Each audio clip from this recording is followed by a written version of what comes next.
I am the Tofu Golem. Please enjoy the video.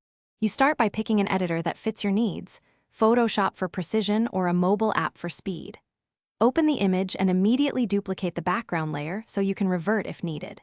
Next, choose the text tool and set font, size, and color before you click where text should go. This avoids redoing alignment. Once placed, use alignment guides or rulers to lock position and make small opacity or color tweaks to ensure contrast with the image. Once the text is visible, refine spacing. Adjust tracking and leading so lines read smoothly, and use baseline shift for tiny vertical tweaks. For visibility, add a subtle drop shadow or stroke. Use a soft blur or overlay blend to integrate text with the background. Convert the text to a smart object or keep it editable to allow non-destructive transforms. That way you can scale or warp without quality loss. Make sure to preview at 100% so small details remain crisp. To finish, flatten or export appropriately.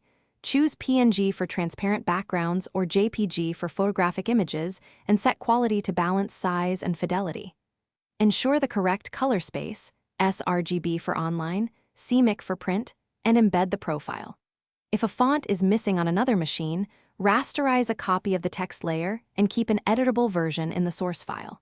If styles vanish after rasterizing, reapply layer effects on a duplicate layer.